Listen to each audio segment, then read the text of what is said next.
Hey everybody, good morning and welcome to Radiance, Shine from Within. I am so excited as always to have my, oh my gosh, my ride or die soul sister. She's the Louise to my Thelma. We kick it and we have a great time. We used to have a show, I should finish saying what her name is. This is Laura Mazzotta. She's the Akashic therapist of Emerge Healing and Wellness. And she and I used to have a show together that we did called High Vibin' with Ray and Laura. Good times, good times. You can catch those episodes on both of our YouTube channels. I'll drop those links in when we're done. We're excited to have this conversation with you guys today because we're talking about freedom from the shoulds, coulds, woulds, have, must, need, etc. So why don't you tell the audience a little bit about yourself, my friend? Okay, sounds good. Thanks for having me. You're so welcome. I'm glad you're here. Me too. I love chatting with you. Me too. So my name is Laura Masada, and I am the Akashic therapist. I have a private therapy practice locally, and I also have an online business where I do. Where's the locally? It's in New York, about an hour north of New York City. Near Carmel? Yes. Yeah. Look at you. So Ooh. proud you remember my location. Geography. Or you're stalking me. Either. Well, I think that's pretty much a given, but let's move on. I'm comfortable with both. That could be another show. Right. We could do a show on stalking. Yes. An intervention. Yes. That's probably a good plan. So yeah, so I've had my therapy practice for over 15 years, and then I got really sick a few years ago and expanded my personal development journey to alternative medicine approaches like energy healing, spiritual healing. And I found so much relief and so much excitement and energy and expansion from this path, and have just shifted a lot of my own mindset and also just shifted my business to really guiding women who are struggling with things that I've gone through and have learned how to work through: negativity, illness, anxiety, depression, pain. Yeah. I actually have a free group on Facebook called Room for Healing. Yes. And it's developing very quickly and into such a beautiful, supportive, inspiring community of women, where we can all learn tools for healing and just, share the hardships of the ups and downs of the human journey. And I just love it. It's fun. Yeah. It's expansive. It's healing to me to help other people heal. Yeah. Yeah. Yeah. And, it's one thing I always have to throw a wrench in the works, because words have meaning. And I know you do this as well, and you're passionate about this too. And for those of you watching, we're limited in just using descriptive language to describe what it is that we do or our role or whatever. But for me, I hope I can speak for you. Well, I know you're capable of speaking for yourself. I know that, but I think really feel like it right now. So you go ahead. Okay, I think from a philosophical standpoint and just a pragmatic standpoint, we really facilitate healing, right? When you say it's, no one is anyone's healer. We just hold the space. We facilitate. We move energy along. We help shift mindset. A lot of it is mindset. We help shift that. We help facilitate clients to get curious about what's going on inside of them and to question those. And that kind of brings up this topic because we were talking the other day about, why do we get caught in these traps of feeling like we're talking and saying things like, oh, I need to, oh, I have to, oh, I must. My life should be to this point by now, you know, I should be doing, or I could be doing, or, you know, language like that, right? Where we trap ourselves into these rigid, defined parameters of what ought to be happening in our life at this moment, or where we ought to be in our thinking, in our daily life, in our career, with our parenting, you know, what have you, right? And I think you and I were talking, and you were sharing something about your struggles with what's going on with your health, and feeling like you ought to be more active and you ought to be more participatory, and right, the mind is willing but the body is saying ain't happening right now. Yeah. Kind of mentality. And you know, I know that that's been a struggle for you, and I know that that's a struggle for a lot of people out there. Most of us, particularly us as women, there's just a lot of expectation put upon us, and then we heap even more of it on ourselves, right? And just even comparing ourselves. You know, Laura and I, we hold each other accountable with everything in our life. Pretty much we have no boundaries with each other, which is a great thing, actually. Rating. Yes. Yes. And so, you know, things come up and we turn to each other and we go, okay, this is what's showing up right now, so help. Yeah. And so we help that within each other. And but even particularly with our stepping forward and doing what we're doing, you know, with Laura switching to a more holistic approach with her therapy and more online engagement and all of that stuff, and me stepping forward with my online healing and coaching business and channeling stuff, that was huge too, just even stepping forward with that. And so we have both been growing together, and there's times where, you know, one of us is moving here, but it's kind of helped propel and bring the other one up, and then we go, you know, and do this. But there are times where those little naggy feelings of, you know, we call each other and go, oh, should I be doing that? Mm-hmm. Oh, do I need to do that? Etc. Or, you know, we watch other people. It's great that we have these inspiring people that we look to and wish to model after. But then we get caught up in the, oh, do I need to be doing, or how does this have to look for me?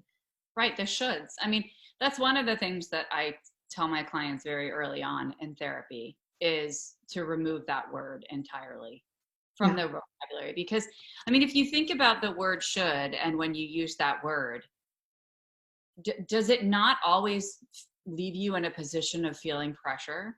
All the time. Stress or negativity, or like you're not measuring up, Mm-hmm. or like almost this impending doom, like if you don't do this, then you know what I mean? And it's just not, it's not productive. It's really not. It's not a productive word or feeling or energy. Mm-hmm. And it is rampant in our society. Mm-hmm. Rampant, you know? I mean, you were just talking about how with both of us stepping up into just shifting our roles and being more public, right, about what's going on. And I think that was the first step for me of really, I guess, defying the shoulds. Yes. Right? Because that's what it feels like. It feels like defiance. Yeah. Like it feels like I'm being a little bit of a rebel. Yes. Which feels good a little bit, but it also goes so against the grain of what I'm used to.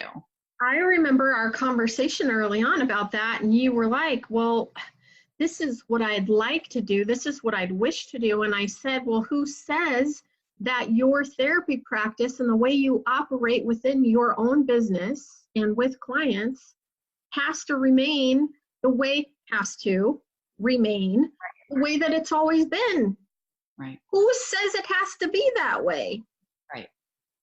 Especially if, you know, and that's where my growth has happened because, you know, when my mindset starts to shift, and not just my mindset, but really like my intuitive nudges, Yes.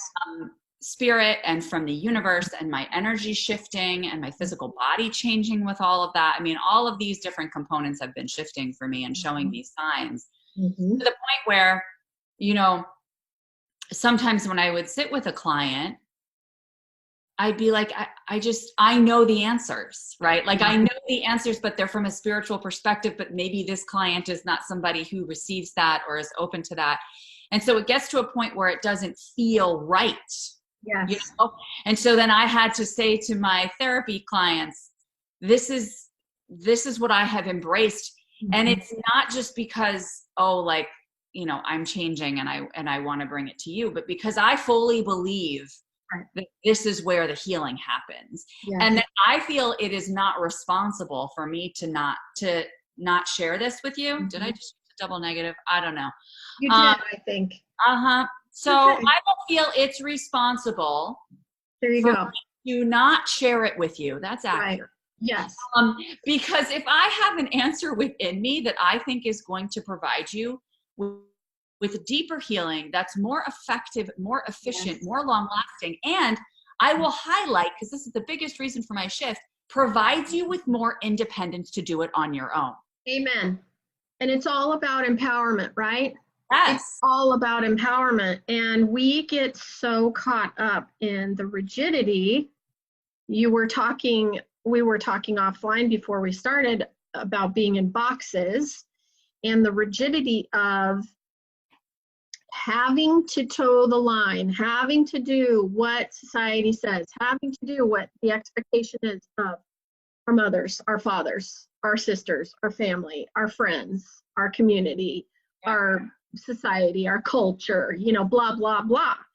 And it's always been those individuals who question that. And I came out of the womb going, why? Why? Who said that? Why? You know, my mom would say things. I remember, gosh, what did she say to me? Oh, she would tell me, she would say, I'm so stressed out because I've got this going on and that going on and this going on and that going on. And I said, so why are you doing it? Pick one that you really love and that you're passionate about and quit doing the rest. Oh, well, you know, it won't get done if anybody. And I said, no, it'll give somebody else an opportunity to pick that up and do it. Maybe there's somebody waiting and you are interfering with what they're called to do. Taking their opportunity away, disempowering them. And she went, her eyes just, and I said, you could be interfering with what somebody else is supposed to be doing. And all of it for her is around church activities, which is fine. No judgment there. So it could be that, you know, that spirit is putting it on the heart of someone else to do, but she's stepping in the way going, oh no, that's fine. I gotta do it. I gotta do it. You know, because of pressure. Where's that pressure coming from? In here, right? It is. So it comes from our ego, but our ego is conditioned. Yes. Right. And so it's conditioned, but it's not just conditioned by what we've learned and been taught in this life, because I think that a lot of people, especially in the therapy world, I find there's a lot of blame for parents. It's like, well, your parents screwed up, and so that's why you're this way. Right. And I just, you know, I just don't believe in that. I think that we all make mistakes and they all impact people at different levels, depending on, you know, whatever their journey is or whatever they're supposed to learn from my interaction with them or my parents' interaction with them or my parents' interaction with me. So, you know, there's a lot of blame that goes around there. And yeah, so they're a role that are played in people's lives, parents, siblings, family members, friends. But then there's also the people who have come before them.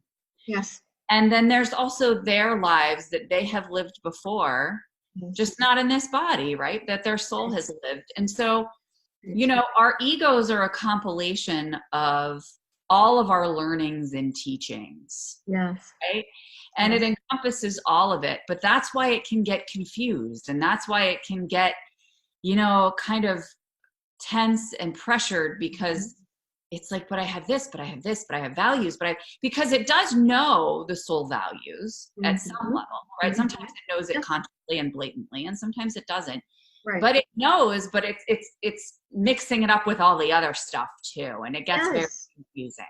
Well, and we condition it too by reinforcing the things that we have chosen to believe, or the stories we've accepted, or all of the data bank of information, the conditioning outside of us that have occurred. And it's not through any fault of our own, or like you said, I love that you said it's not even anyone else's fault outside of us. It's the way that we are wired in our human incarnation to filter in information and to make meaning of it and to interpret.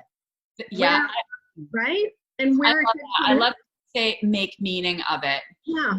That's exactly right. That's the goal, I think, of healing, of therapy, is to make meaning of it. Yes. Because make meaning of it for yourself and your own journey and where you want to ultimately be, rather than, well, I'm making meaning of this in terms of based on what my mom has said, based on my culture, based on, I think that's cultural. It's like, well, that person, my mother should not have spanked me, or my, you know, parents should not have said this or that to me. Right. Well, okay, maybe they should have, maybe they shouldn't have. But again, their decisions were also fueled by culture. Yes. At the time. And so it's being able to say, well, I need to make meaning of these people and these experiences coming into my energy field. Yes. And I could, you know, especially with being sick, I go in and out of feeling like, poor me. Right. Understandable. Yeah. And it's so funny because I would say 80%, 85% of the time I am not in poor me. Because I've learned, you know, like you said, like the way that we reinforce the ego is really important. I love that word reinforce, because I think that's so true. And I work very hard at not reinforcing my ego. And you do a fantastic job of it.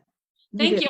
I do think I do, but I also don't want to delude myself so much that I don't give myself space to, because although we can acknowledge and take responsibility for, yes, I'm going to make meaning of the experiences that will come up. And what are these, you know, I also, I don't want to pine over it or say that I'm, you know, a victim from it. I'm just gonna say I'm going to make meaning of it. And I still need to heal from that, even though I'm not blaming who did it to me or what happened or whatever. But just, I still need to heal from that. And I'm going to honor it and allow myself to cry and allow myself to release, because we still need to, but then that just frees me up more. It gives me more space. Well, it's the making the meaning of it, but we don't stop there and park there. That's where I know for me, for decades, I parked there. Oh, me too. Yeah.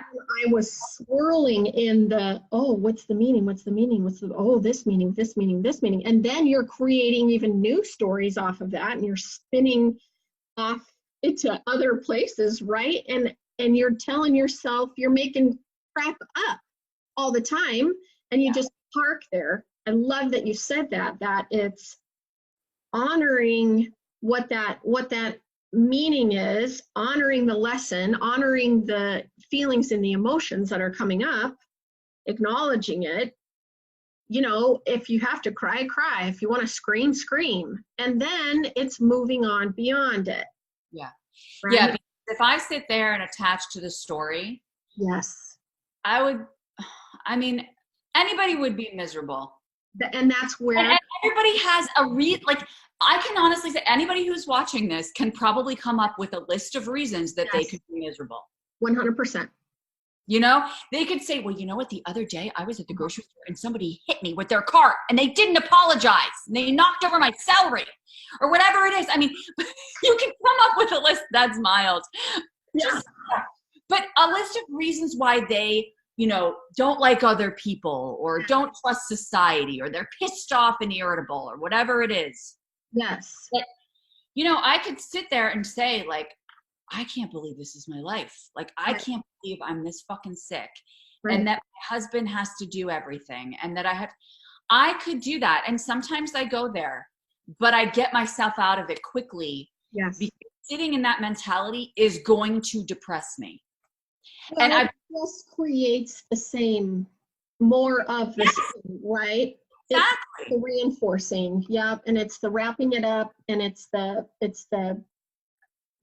duct taping it and just making it stronger and stronger. Pretty soon we have this big ball of, bitch, and my life, and you're absolutely right. Every single human being could do that, and many, many, many human beings sit in it and bathe in it and marinate in it constantly. And that brings up that idea of reinforcing the ego again. See how much I like the term? See? Yeah. Because that's like why it's so encouraged for people not to gossip and not to just call people and bitch. Yes. Now, we all do it from time to time, but making that a consistent practice of your engagement with people is so toxic for you and for other people, because what you're doing is you're attaching it to a story, or you're attaching a story to it. Now, for instance, like Raylene said, she and I don't have really any boundaries with one another. If I have called Raylene and bitched. She has called me and bitched. Mm-hmm. But we are also of the mindset, of the alignment, to be able to hear it, allow the other person to get it out, and then say, okay, get your shit together. Yeah. We're able to say, like, I hear it, and I validate what you're feeling, and I understand where it's coming from. Yeah. But what is this bringing up in you? Yes. That you haven't healed, and that you need to look in the mirror and do X, Y, and Z to move forward. And both of us always say, like, oh shit, okay. Yeah. But it's what we need. Exactly that. And I think even sometimes when we're in the, okay, here's what's coming up for me, here's what's happening right now, here's what I'm getting hooked on. And then in the telling of it, then we go, oh no, okay, now here's what's coming up off of that. Now I'm remembering, or now this is coming forward. And each of us go, yep, there it is, bam. Well, that's why being very conscious about who you speak to, because our conversations, even if we call to say about something, are growth producing. They're growth inducing, right? Yeah. And so that's the difference, is if you go at it with the purpose, because I used to call those people that would rile me up. Yeah. And I'd be like, right, I'm allowed to be pissed.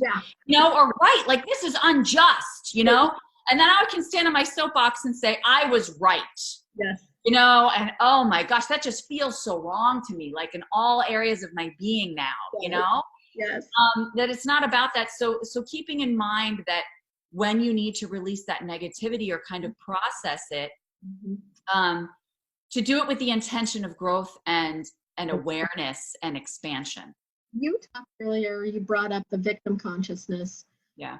Mine, it was particularly insidious because it was always like, you're just not going to believe what just happened.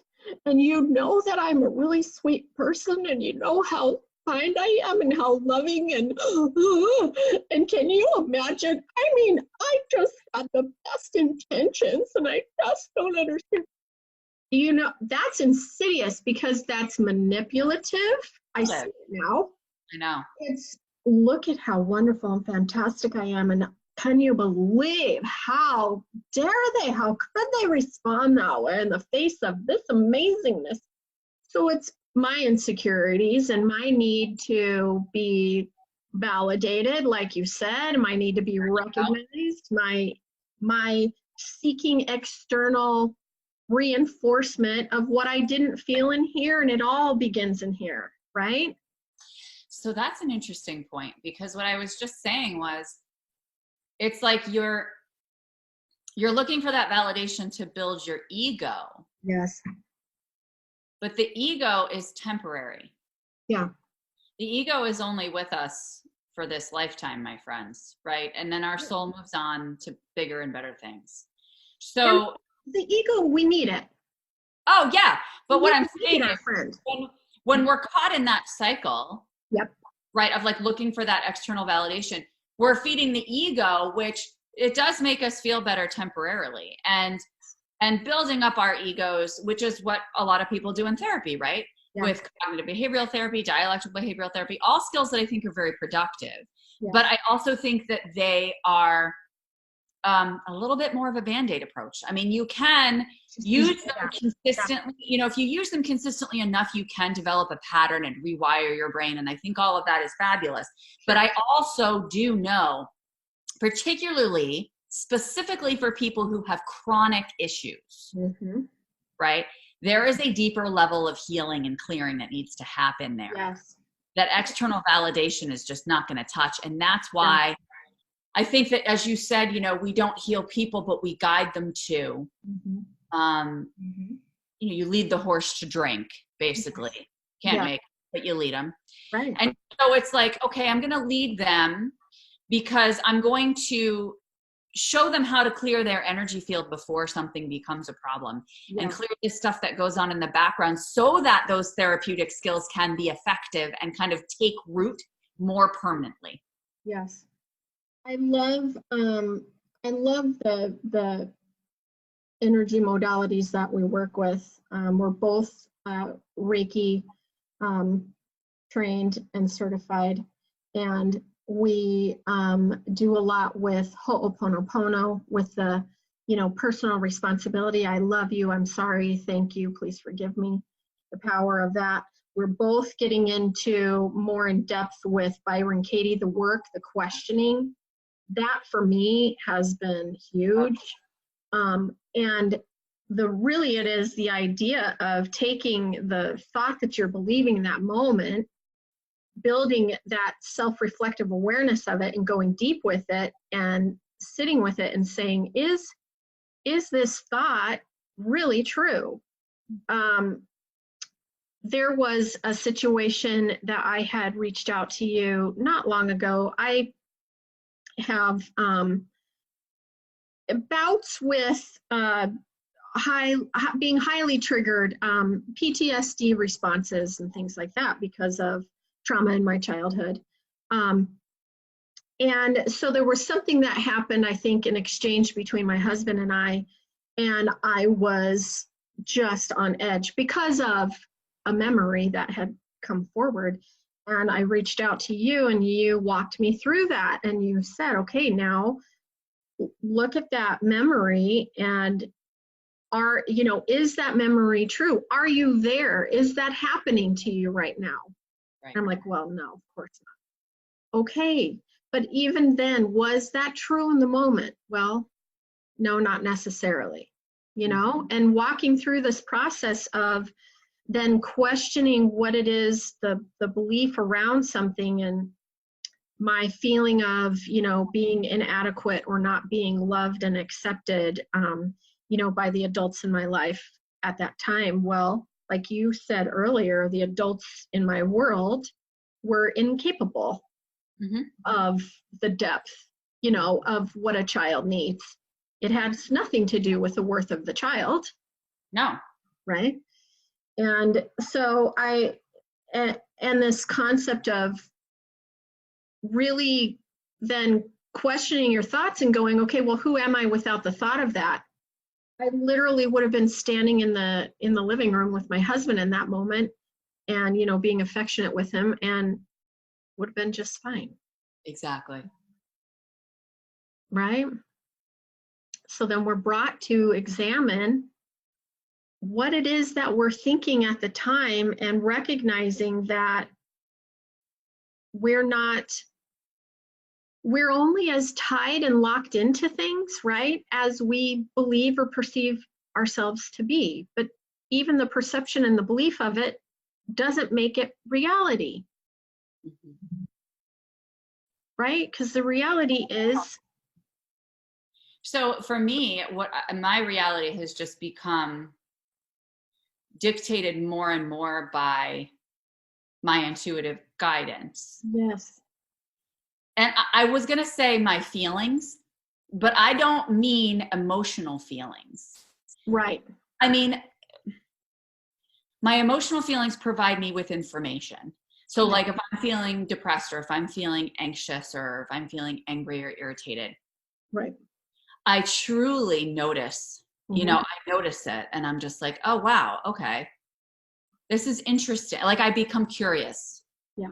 Right. And I'm like, okay, this is interesting. What is this bringing up in me? Like, what's this about? And so in that way, I'm even just more independent too, because I'm able to manage that instead of just being reactive and saying, somebody save me. Right. And that we haven't ever been taught to self-soothe that way. I know.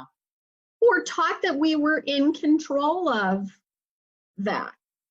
It's the process of mastering the mind and recognizing that we are not our thoughts. Yeah, I just did an Akashic Academy training on it was called Mastering the Mind. Exactly. Oh, right. Yeah. And that's where when we recognize that we can and have the ability to master our mind. And not only that, it's my belief that we're called to do that. That is what the healing is. We are called to do that. We're called to mastery of our mind, which then masters our emotions and our thought processes. And like you said, the length of time that we sit and we ruminate in something is very, very shortened. You might have a moment of it and then go, oh, zap, we're out of it again. Right. And I think that we need to provide a more nurturing environment internally for ourselves so that we can master the mind. Yes. That's what I was talking about earlier with helping people clear their energy field, right? You kind of do it for them at first. Say, okay, I'm going to do a clearing on you, or I'm going to do a reading and I'm going to, do a healing for you. But then I'm also going to record this and give you the video so that you can follow the steps and do it on your own. Amen. And I'm going to teach you how to do this at all steps of the process so that when you get stuck, you kind of know how to get out of it. Right. But it's kind of doing that spiritual and energetic work gives us it's like tabula rasa in a way, right? Like you kind of clear the slate a little bit energetically so that you're providing yourself with more of a nurturing foundation to master the mind so that the mind feels safe enough to relax and say, okay, I receive these changes and shifts that you want to give to me because I'm not caught up with all of this tightness and this sticky energy and this ties to past generations' lives, experiences in this life, blah, blah, blah, blah. It's like weeding our energetic garden, right? It's removing the stuff that is getting in the way, the stuff that's blocking, the chaotic energy, like you said, the feelings of the, for me, for many years, it was like feeling like I was trying to like grasp at something and like I was holding my head above water and I was like clamoring to, just give myself some room. And it's removing all of that so that you do have that room to breathe and then to acknowledge and see what's going on. And then you feel safe, like you said, to question. Yeah, because when you do it that way, you're coming from that desperate energy. Yes. That, oh my gosh, I have to get out. I have to put my head above water because otherwise I'm not going to be able to breathe. Right. Whereas if we do allow some of this cleaning of the slate, then we can kind of do this work from less of a survival mentality. Yes. Right? Yes. But yeah, like what I was saying before, I feel like that my reality is dictated so much more by my feelings. Again, not my emotional feelings, but by my intuitive feelings, because this is the exact conversation we were having the other day that made us think about using this as a tool for our show today, which was parenting with my kids, and feeling like, okay, there's what I'm intuitively guided to do with my kids. And then there's all the fucking rules that are out there. And the rules just keep getting piled on as to what you are supposed to do with your children. And I don't disagree with them. Don't get me wrong. Again, it's information. Just like my feelings are information for me. It's information. But it makes me crazy because it makes my ego crazy because then I'm in this, but I'm supposed to be but she's only supposed to have 45 minutes of screen time, and she's only supposed to have an hour and 45 minutes of screen time, and he's only supposed to, and like, that's just one thing. And then there's the food, the processed foods that don't put this in their body and don't put that in their body, and make sure that they have it, make sure they have this, that, and the other thing. And then they have to get 32 minutes and 23 seconds of outside time per day. And you got to make sure that literally that can apply across so many different aspects of parenting. Not only that, homework and learning processes, and sitting still in class, and how all of that has to look. And how much am I supposed for college? Yeah, and how much am I supposed to control these kids and tell them, right? No, you have to follow this path because you have to fit in, because you have to get through school, because you have to go to college, because you have to. Right? And that's where it was coming through. And I think specifically it was because I was feeling like a tension in my house, not just within me, but within my house, because I just felt like, and this was coming through and coming up for me because I've been so sick lately, and so my husband's been doing everything, and it put me in a position to be like, it would be so much more relaxing for all of us if we just kind of went with the flow, because my husband and I are good people. You are. Very strong-minded, level-headed people. We're also very loving and highly intuitive people. So if we relax completely into, let's just go with it. Let's just go with the flow. Yes. And we're going to be pretty successful. Yes. And our kids pick up on that. You have to do it this way, but you have to, and you got to make sure you go to bed. Yes. And how much of that then are we creating in the environment for them that they're responding to? And they're the little stress balls. They can't handle that. And then they're going, like this, and they're frenetic. And then we're going, hey, calm down. I need you to, we got to get you to bed. And then pretty soon everybody's going like this. So we're reinforcing. And if you just go, I remember with my girls when I would be so frenetic, and I was the mom that I love watching the decorating shows. And back in the day when my kids were younger, all of those things just started. Martha Stewart was gaining traction, and Christopher, I think his name was Christopher Lowell, and DIY channel was just new, and all of that stuff. And so I would watch all of those shows. And then for me, the beauty of my space represented that I was put together and that my shit was in a line. And how cute my kids looked, and with their cute little hair, and I do different things, styles, whatever, and cute little outfits, and how, sweet and yes, miss, yes, mister, whatever kind of a thing meant that I was fantastic and great and successful as, stay-at-home mom and wife and all of this. Meanwhile, I would have rages behind closed doors against my husband, and even with my children and stuff, because my inner world was like I had torched it. It was Dante's Inferno going on there. I was blowing shit up and lighting the mother effer on fire. Yeah.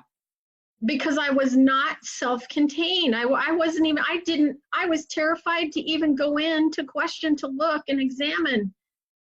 But I was blowing crap up. But, my house, I had the different sets of china, all the cute tchotchkes, and I would decorate for every season.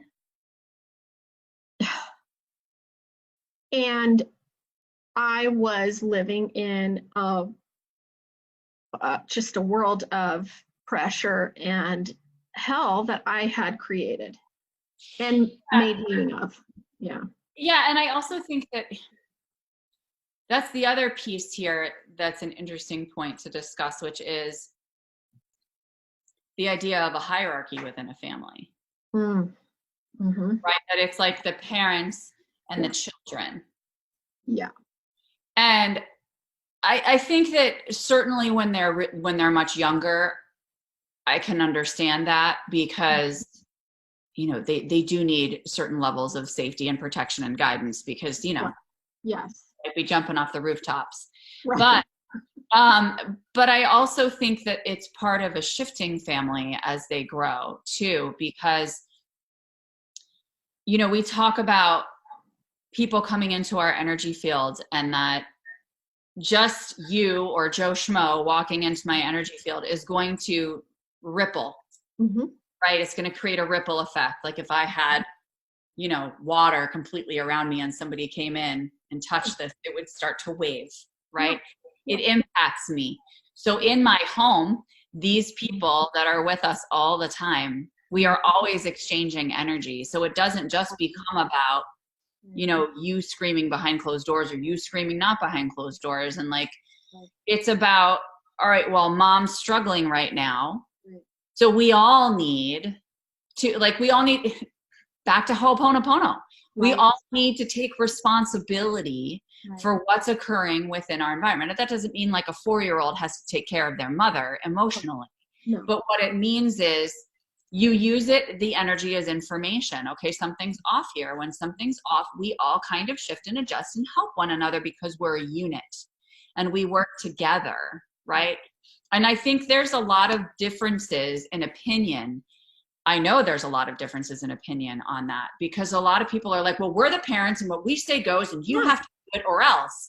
And then go to the bookstores and you can find 75 million books on parenting, all varieties of messaging. We went to church every Sunday and we heard, you know, certain dogma of what that looks like, and the wife is to be submissive to the husband and giving over to him, and then the and bristle, you know, whatever. Yes. Yeah. And I think that, you know, the other extreme is, well, the kids have their own spirit and they can do whatever they want. Right. You know, so you've got to find what fits for you. And you don't have to, you're not right or wrong for either one, as long as you are following your intuitive nudges and you feel that you are fully aligned with your core values, not with your ego, but with your spirit, with your soul's purpose, with this is where I want to, at the end of my life, I want to be able to say that I, what? You fill in that, and you fill in that, and not for me to go with perspective, not like, well, I want to make sure that I can prove that I can make all the money and be like, you know, highfalutin. No, I want to make sure that I've like loved hard or shown so much compassion or been able to stand in my truth, or, you know, figuring out what it is that really holds true for you, that is close to your heart, that if you got to the end of your life and that didn't happen, you'd be like, oh, I should have focused.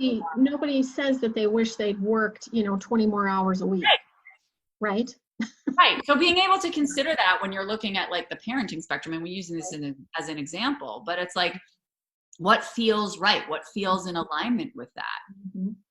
You know, we take our clients through body awareness processes. When you were speaking earlier, when you said the word should, and where does that, you know, how does that feel? I immediately, it hit me in my gut, and it just like, it's like I felt like this big, you remember the old cannonballs back in the Civil War days, those big, huge balls, just a boom, you know, and that's what that feels like inside of me. And it feels so heavy and you feel weighed down. Yeah. Now, life does have some requirements. I mean, if we don't do laundry, our clothes are going to be filthy and dirty and we're going to stink. So, you know, and if we don't shower and bathe, right, and take care of our bodies, right? Okay, so we get that. We're not talking about those types of things, but we're talking about your world view, right? And your energetic presence and your energetic positioning in life, and like you said. And so we take our clients through body awareness exercises. And when you're talking about being in alignment with your soul, 100%, no one else can outside of us tell us what that relationship dynamic is. Correct. right? So we have to go inside. And don't you find that there's so many individuals, and I know I lived it for decades, that are terrified, terrified to go inside. Oh yeah. I can't tell you the number of clients that I've had that are like, no, I can't meditate. No, I can't do it. It doesn't work for me. And I'm like, Which is baloney. Yeah. right, it is baloney. And the reason I know it's baloney is because I said the same damn thing for 20 years. Yeah. You know, so many people would be like, you need to meditate. And I'm like, I can't meditate. It's not for me. I hate it. Bullshit. Because I really needed it. Right. Yeah. And Right. I was being too stubborn Yes. to sit down and make a commitment to myself because my self-worth was in the freaking garbage can. Yeah. And in the quieting of the mind, sometimes we can get so caught up in the chatter, Yeah. right? And the talking and the clicking and clacking. When we quiet the mind, then what are we left with? Well, we're left with a relationship of ourselves. We're left with what's going on in here. And we recognize at soul level and understand that this is where the problem lies, and the solution lies. We hold the issues and we hold the solutions. We do hold the solutions. And sometimes, you know, I don't want people to think too that this is an entirely isolating journey, because I've actually found it to be the opposite. You know, it's not like I do have all the answers within me. Yeah. Mm-hmm. But sometimes those answers include dependence and collaboration and connectivity with other souls, right? Yes, I love that. Yeah. Yes. And that I have found, I feel more connected and uplifted by the souls that have come into my life since I started this path. Amen. And those relationships that didn't provide that, weren't capable of that, or at that level, or that resonance, that energetic frequency, get, shifted. I know. I mean, I even know, like, I noticed. Some even get shoved, which is fine. Well, and it's funny because I look at it and I'm like, when my brain gets drawn back to that negativity, and it particularly with certain people, I think, no, I have to be very conscious of this, because this is a relationship that thrived on bitching. Yeah. Yeah. Yes. Yeah. Right. If that's not there anymore. Yeah. I mean, listen, I would love it if these people would grow along with me. Sure. I'm not saying they're not growing, but maybe we're just on different paths, right? Yeah. But yeah, it's considering negativity and bitching is actually very connecting. Yeah. It's very connecting. But unfortunately, it doesn't heighten people's vibrations. And you know, it allows them to feel a sense of belonging when they're in that like shit zone, you know, but it doesn't, it keeps you in this, like the pot that's just keeps getting stirred. Yep. 100%. Over and over again. And then it builds lack of trust. It builds questioning and doubt, and it just feeds the insecurities even further. You're not reinforced on solid ground, whereas when we're building relationships and recognizing that we have that freedom, that those opportunities to build wonderful relationships with ourselves first, and then with others that are held and holding that same level of space, then we have the freedom to have wonderful, satisfying, reinforced relationships where there is non-judgment, where people are going to elevate us with our highest and best in mind, because they're elevating themselves with their highest and best in mind. And we do that for them as well. Right. And it's an equal energy exchange, right? Absolutely. Oh.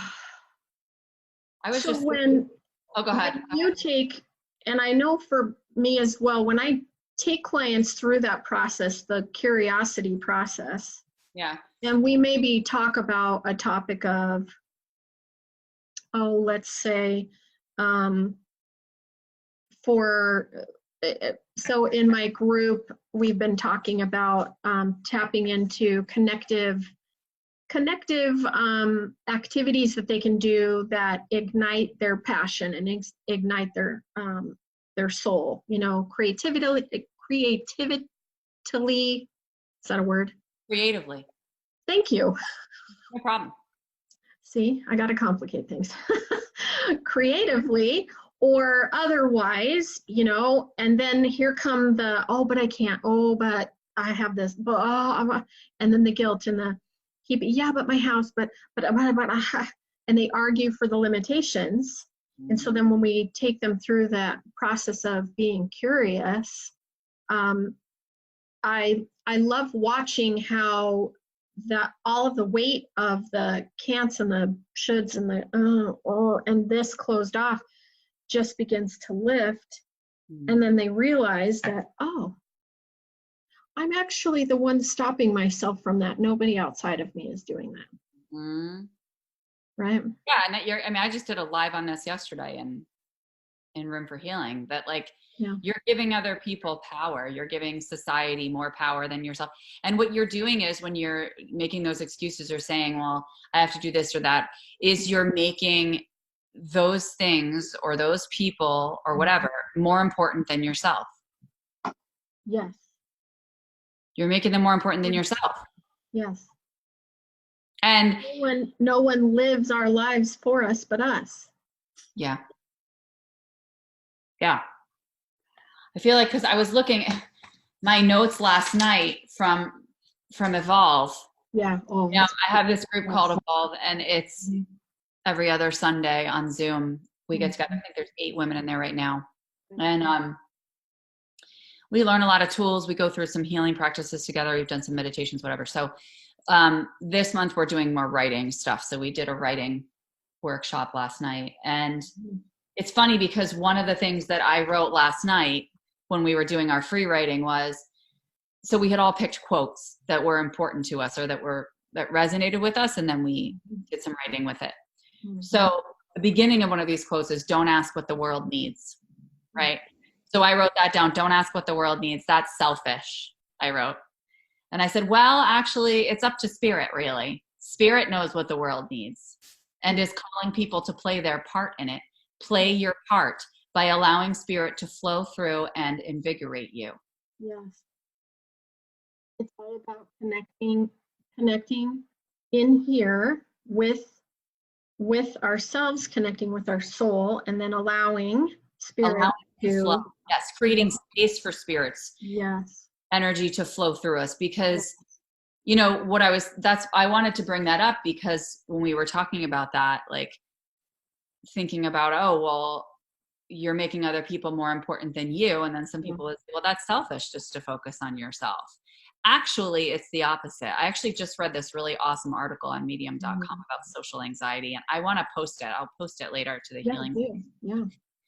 Because it talks about the same thing, that you actually achieve more status and more social connection when you are the most internally calm, because you are exuding that level of, so if you fully prioritize you, you know, then you're feeding the calm, right? You're expanding the calm, I guess is the way to say it. And then your aura just keeps expanding, right? It keeps expanding, and then it's like magnetic. People are going to naturally come in. Exactly. We're authentically connected to who we are, and we don't have this energy about us that is emanating and messaging you out there outside of me, going, fulfill me, make me happy, fulfill me, make me happy, fulfill me. I need you. Right. That's exactly what I was just going to say. You look needy. You look pushy. Just what about Bob? My favorite movie ever. Right. I make that joke all the time where he goes up to the psychiatrist. He goes, gimme. I need. You know, and that's how we feel as human beings a lot of the time. Like, I just need. And for me now, that is spot it in a minute. Yeah, it's like a cue card for me now. Woo. You know, and I see that, I'm just like, okay, simmer down, find your calm, because I'm not fulfilling myself. 100% I'm not fulfilling myself. Right.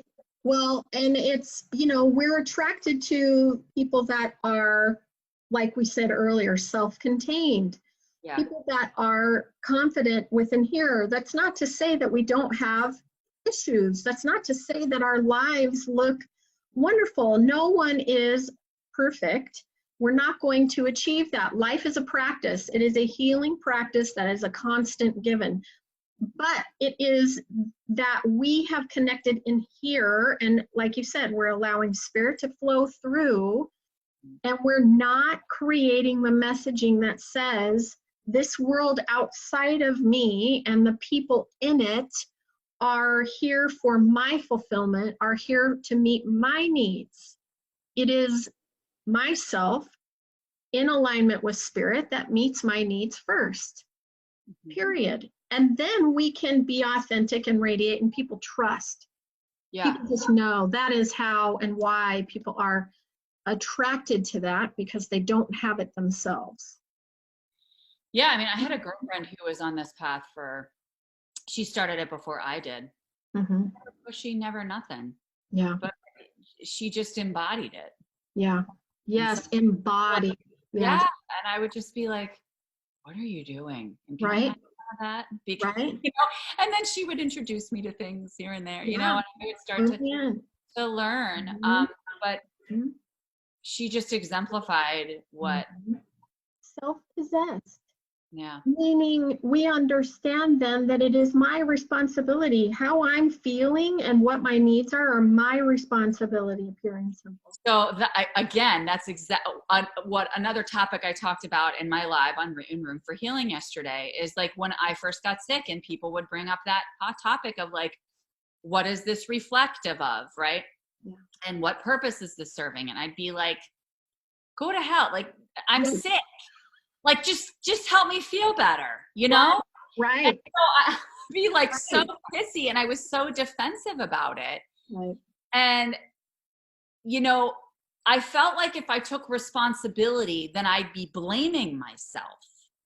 Yeah. You know what I mean? I felt like I'd be blaming myself. Right. But along this journey and busting up the ego a little bit and gaining some more awareness of my higher self, the more responsibility I take for me and everyone who comes into my space, everyone who interacts with me, and every situation in my life, I have more control and confidence and calm and presence than I've ever had, because I can transmute and transform anything that comes into my space. Yes. And responsibility is not a level of, it's not that we then are grabbing from others and taking what's happening to them and we're manipulating it, or we're changing it, or we're taking it on and absorbing it and all of that. No. Responsibility is a level of ownership. Yeah. Anything and everything that happens within me and comes out of me and is internalized and processed and integrated, etc., is mine to take ownership of.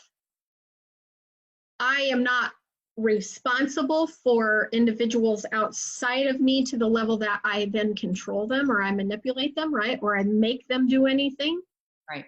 But and like you said, the embodiment of that energy, of that self-containment, of the radiating out, I'm free from the self-imposed judgments. I'm free from the judgments and the opinions and thoughts and beliefs of other people. And I just simply hold the space that I'm in and embody that and radiate that out. That then can transmute and shift and change, right? But that's the work of spirit. And I think, and your environment can shift, or you can make shifts in your environment at the same time. It's not like yes, it's all work that you're doing within, but it can be reflected. Like, because for me, what I've started to notice, and it's like an aha that's just come to me literally within the past couple days or few days, is that I am no longer able to work in my office because of my health. So I've been working from home entirely. Yeah. And it's almost like, we talked about any experiences that we've had in our lives and how we need to heal from those, but we need to provide this foundation for ourselves by clearing ourselves energetically and spiritually and all of that. And I think that the universe has been continuing to speak through my physical body to get me to a place where I am actually physically creating, like, sounds silly, but almost like a womb space for myself in my house. It's not silent. Yeah. You know what I mean? Like, it's like I need that, like, that comfort and that safety. Yeah. Yeah. That nurture, it's really nurturance, right? Yeah. And it's symbolic because I'm doing that for myself internally. Right. But I think one way that it's being reflected in my physical life is that it's like, I think that this is one step, and it's never a step I would have made on my own. When we first met, it's almost a year now, but it feels like, well, it has been lifetimes, let's be honest. Right. But a year ago in this lifetime, but we were talking about that, and you said, this is the vision that I hold, and I would and energy follows intention. And all along the way, this entire year, I've been watching it, and it's been a natural progression and a shifting and a moving toward that. Yeah.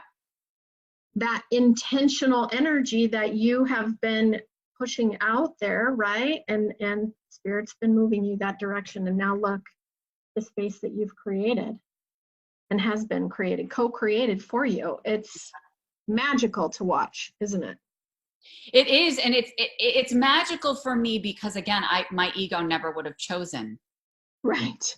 It never would have chosen these specific steps, but I fully believe that I'm meant for it, and I fully believe that how everything is arranged right now is how it is supposed to be.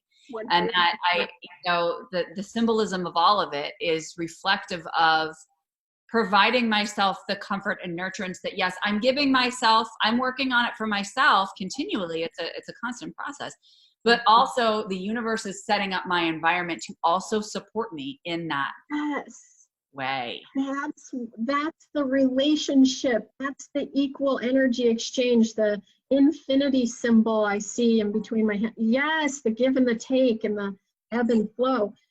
I would never in a million years imagine, the healing space and sitting here doing this. When I was a kid, people would say, oh, what do you want to be when you grow up? What do you want to do? Like, our life is defined, centered around what we do. Somebody asked me the other day, what do you do for a living? And I said, I can't stand that question. I know. I said that to her, and I went, oh, was that my outside voice? I'm sorry. And she laughed, and I said, no offense, but in all honesty, none of us needs to define ourselves and our lives by what my outside activities are. So let me introduce myself. I'm a healing guide.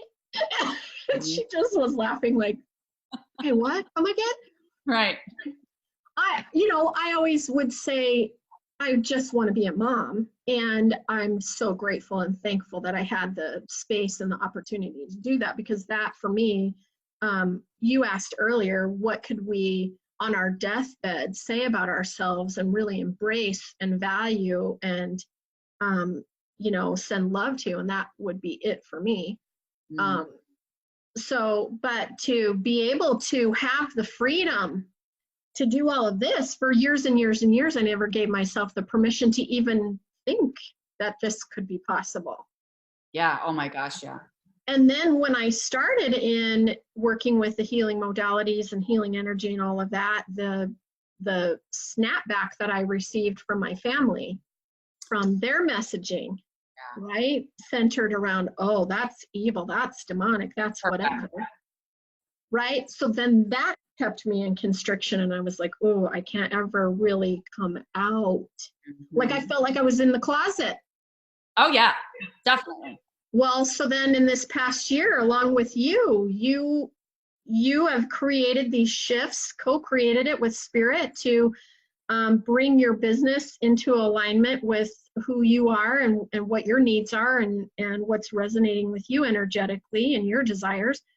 Same with me. And I'm all over the place. I have a YouTube channel. I'm all over Facebook, saying it, preaching it, speaking it out there. And I don't know whether or not my family knows or pays attention to any of that. They're on Facebook, and I'm still here. I'm still alive. They're still talking to me. So, I'm enjoying the ride for as long as it is. And if they reject that, okay. Yeah. Sorry. I'm sorry that you feel that way, that you feel like you need to reject that. But okay, I hold space for you and I love you just the same. And right, that you both have the freedom to make the decisions that fulfill and sustain you on your path, And because we're called to do this, there is that calling. Yes. Yeah. All right, friends. So speaking of you being all over the place on your YouTube channel and everything, why don't you share where people can find you? I know we're live on your page, but why don't you share where else people can find you? And then I will do the same. Yes. You guys, this is how she keeps me centered and focused, because we can go off on these we'll talk for 4 hours. All day. Love it. Yeah. So you were talking about the group Evolve. I love that group. We also collectively enter into a space that I've created called Journaling Junkies. And it is a wonderful group, and it's very exciting. We're super excited because on Sunday, October 13th, this next coming Sunday, we are beginning the book, The Energy Codes by Dr. Sue Morter. And this is a powerful book, you guys. I have chills, and it's, almost 90 degrees outside. Powerful book, and it enables us to understand our own energy, understand the fact that we are energy, and that we radiate out energy, and how to be personally owning our own energy and develop it and grow it and reinforce it. So it's a fantastic book. Join us for that. I'll drop a link to that group. We also had like a ridiculous lineup for Journaling Junkies, because it's the Energy Codes and then the Byron Katie book. Yes, which Byron Katie book. We were talking about earlier, which has been very transformative for many of us, not just the two of us, but for other people who have been in that group or who have worked with us individually. And then the third one is by Carolyn Mays, right? Yes. So the Byron Katie book is called I Need You to Love Me. Is That True? Okay. Huge. Oh, yeah. Big time. We were just talking about that. And then the Carolyn Mays book is Why People Don't Heal and How They Can.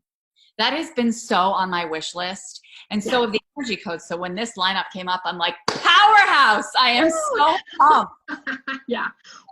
We're finishing out the year strong. Yeah. So there's that. I have a group called Connected Empowerment. And really, honestly, that has and is shifting how I work, how I operate, and how I stepping out into who I am. When we talk about embodying that power within, I've really taken ownership of that and stepped into who I am, and I feel like it's increasing. But the group Connected Empowerment is all about connecting into your own power and living life in an empowered, freeing way. And so I take people through that too. And Laura's a part of that. I'm a part of her Room for Healing. And just so you know, Connected Empowerment is a free Facebook group. It does not, there's no kind of fee involved. It's just, it's a community, and it's closed. So people don't feel like they're blasting their info all over Facebook, Right. So it's just a more, and this is the same thing for my Room for Healing. Yes. Which is also a free group that, it's like a microcosm. So it brings that smaller group of people together that really truly have the same vision and goals. So you're with even more like-minded people to go on this journey, which is it's just awesome. I mean, it's belonging, it's connecting. You can feel the energy in the group. It's great. Yes. 100%. Yeah. Both of those groups are free. And then I have my business space page, the healing space. Laura's is Emerge Healing and Wellness. And you can find me personally. And I'm on Instagram on the Healing Space CO. I'm on LinkedIn, you know, all over the place. All over the place. All over the place. And you can find me, like Raylyn said, Emerge Healing and Wellness is my business page. Room for Healing is the free women's group. And Connected Empowerment is for women and men. Yeah, there's some men in there too. Yeah, that's been fantastic. Primarily I work with women, but there have been some men that have allowed me into their space, you know, their sacredness, and I honor that and love that. Yeah, 100%. And then I also have a YouTube channel. You can check out my website, theakashictherapist.com. And Raylyn can throw those in the links, or I can throw it in the link later as well. And you're also always welcome to just private message me or shoot me an email. That my email address is on my Facebook page. So, and mine is thehealingspaceco.com and www.raylynsingdon.com. It goes to the same page. Yeah. I bought my name. I'm a big girl. I bought my name on the internet. Does that mean that you officially exist? I do. Name. No one else can own my name. That's such a good feeling. Wow, it is. You should try it. Power. Try it. That is kind of empowering. Everybody go out there and buy your name on the internet right now. If you take anything from today, it's buy your name on the internet. Exactly. You have the freedom. So we got to go because I got to go get my kid. We do. Yeah, it's 8:18 here, by the way. Yeah. No, I'm good. I'm going to go. No, the master number is 8:18. Oh, thank you. Okay. We love you guys. Thank you so much for joining us on Radiance Shine From Within. Thank you for your energy and your spirit, and for inviting the two of us into your space. And, you know, we take that as a sacred high honor, really. And we're all about holding that space for you and where you're at, and helping you grow and emerge and radiate from where you are. Look what you did with that. And let me just note, friends, before we sign off, that I would love to know, we would love to know what your shoulds are. You know, like what are those shoulds, or what are those boxes that you feel kind of like trapped in, or, you know, kind of restricted by? You can put those in the comments, because I think this is something that I think it's a huge conversation, and I think that it could really help open up and connect a lot of people who are struggling with these shoulds and feeling like I need to be good enough, you know? So share those below so we can continue the conversation after the show. Yes. Great. Thank you, friends. Love you. Love you all. Bye, you guys. Bye. Bye.